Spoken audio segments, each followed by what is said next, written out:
Hello everyone, my name is Hemant and you are watching Crediwealth. और Crediwealth की हमारी technical analysis series को आगे बढ़ाते हुए स्विंग ट्रेडिंग के लिए जो मैंने स्टॉक सेलेक्ट किया है, इसका नाम है फर्स्ट सोर्स सॉल्यूशन लिमिटेड। और इस स्टॉक को सेलेक्ट करने के पीछे का रीजन है एक बहुत ही अच्छी कंसोलिडेशन रेंज का ब्रेकआउट। और ये चार्ट मैं आपको एक बार वीकली टाइम फ्रेम पर भी दिखाना चाहता हूँ। तो आप देखिए, हालांकि अभी ये हफ्ता कंप्लीट होने में काफी टाइम है, लेकिन अगर आप देखेंगे इस रेंज पर स्टॉक ने बहुत ज्यादा स्ट्रगल किया है और आज हमें एक बहुत ही अच्छी कैंडल के साथ इस रेंज का ब्रेकआउट होता हुआ दिखाई दिया है। तो जैसा मैंने आपको बताया है, मैक्सिमम मैं हमेशा रेंजेस को ट्रेड करना पसंद करता हूं, क्योंकि रेंजेस आपको यूनिक अपॉर्चुनिटीज प्रोवाइड करती हैं। वो आपको बढ़ती हुई मार्केट में, गिरती हुई मार्केट में, पर जब कभी भी ये रेंज बनती है, इनके ब्रेकआउट के बाद एक बहुत ही अच्छा मूव आपको देखने को मिलता है। तो अगर मैं वापस से इस चार्ट को मंथली टाइम फ्रेम पर लेकर के आऊं, तो यहाँ पर जो मैं स्टॉक से टारगेट आने वाले समय के लिए जो एक्सपेक्ट कर रहा हूं, उसके लिए मैं यहाँ पर हेल्प लेने वाला हूं फिबोनाची रिट्रेसमेंट की। और फिबोनाची रिट्रेसमेंट को मैं यहां से फ्रॉम टॉप टिल बॉटम में लगाता हूं, तो देर आर मेनी चांसेस, मतलब बहुत ज्यादा प्रोबेबिलिटी इस चीज की। अभी आप देख सकते हैं कि ये स्टॉक एक बहुत ही इंपॉर्टेंट फिबोनाची लेवल के पास ही आकर के अपने आप को होल्ड कर रहा है। तो देखिए, एक चीज तो मैं बहुत ही ज्यादा कॉन्फिडेंट वे में बोल सकता हूं कि ये स्टॉक आपको 149 यानी कि 150 रुपीज तक के लेवल्स के लिए तो आपको आने वाले समय पर ट्रेड करता हुआ दिखाई दे सकता है।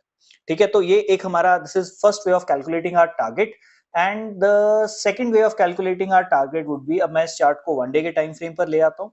अब वन डे के टाइम फ्रेम पर हम देखेंगे कि हमें इमीडिएट जो रेजिस्टेंस है या जो सपोर्ट है वो कहां पर देखने को मिलती है। तो वो भी हमें कहीं ना कहीं इसी पॉइंट पर हमें बता रही है। तो अगर सपोज कीजिए फर्स्ट सोर्स सोल्यूशन में मूवमेंट ऊपर की तरफ कंटिन्यू रहती है, और अगर ये 150 के लेवल को भी कन्विंसिंग तरीके से ब्रेक कर जाता है, तो हर हाल में उसके बाद आपकी ड्यूटी बनेगी कि आपको इस पूरी रेंज के अंदर कहीं पर भी अपने प्रॉफिट को बुक करना होगा। बिकॉज ये फिबोनाची की गोल्डन रेशियोज हैं और यहां पर बहुत ज्यादा एक्सपेक्टेड यही है कि प्राइस यहां से वापस से एक रिवर्सल ले सकता है। तो ये हमारे लिए हमारा बेस्ट केस सिनेरियो होगा। अब आइए बात कर लेते हैं कि where we should keep our stop losses. देखिए, सबसे पहली चीज क्या है कि यहाँ पर ब्रेकआउट कैंडल काफी बड़ी, काफी डिसेंट साइज की बनी है और यहाँ पर इसने हल्की सी ऊपर की डायरेक्शन में विक छोड़ दिया। तो देखिए, अगर आप किसी भी केस में यहाँ पर अपनी एंट्री क्रिएट करना चाहते हैं, तो you will have to wait कि प्राइस एक बार इस लेवल को, यानी कि आज की कैंडल के हाई को जरूर एक बार ब्रेक करे।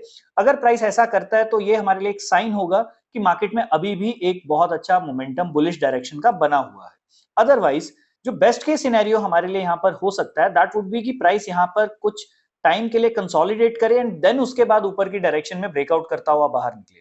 बिकॉज अगर ऐसा होता है तो अगेन वहां पर हमें एक बहुत अच्छी ट्रेडिंग अपॉर्चुनिटी मिल जाएगी, स्टॉप लॉस हमें छोटा करने के लिए मिल जाएगा और हमें टारगेट रिस्क रिवॉर्ड का जो हमारा पैरामीटर है वो भी बहुत अच्छे तरीके से डेवलप होगा। अदरवाइज अगर स्टॉक इस लेवल को ब्रेक करता है, डेफिनेटली आप वहां पर अपनी एंट्री क्रिएट कर सकते हैं और आप अपना स्टॉप लॉस इस रेड कैंडल का लोएस्ट पॉइंट जो कि आ रहा है 111.60 रुपीज, आप इस पॉइंट को अपना स्टॉप लॉस रख करके चल सकते हैं और 150 रुपीज आपके इनिशियल टारगेट हो सकते हैं। और अगर 150 रुपीज का लेवल ब्रेक होता है तो ये स्टॉक आपको 167 रुपीज टू 186 रुपीज के लेवल्स के आसपास भी आने वाले समय पर ट्रेड करता हुआ दिखाई दे सकता है। सो उम्मीद करता हूं आज की वीडियो का लॉजिक आपको अच्छे तरीके से समझ में आया होगा। इस स्टॉक को हमने क्यों पिक किया है, आपको ये लॉजिक भी अच्छे तरीके से समझ में आया होगा। अगर आप चैनल पर नए हैं तो इस चैनल को लाइक एंड सब्सक्राइब जरूर कीजिए और बेल नोटिफिकेशन को भी प्रेस कीजिए, ताकि मेरी कोई भी नई वीडियो जैसे ही मैं डालता हूं वो आप तक पहुंचे। एंड अगर आप इस चैनल के रेगुलर व्यूअर हैं तो इस चैनल को ज्यादा से ज्यादा लोगों के साथ शेयर कीजिए, ताकि वो भी हमारे साथ टेक्निकल एनालिसिस सीख सकें और अपनी ट्रेडिंग में सुधार ला सकें। Thank you, bye bye.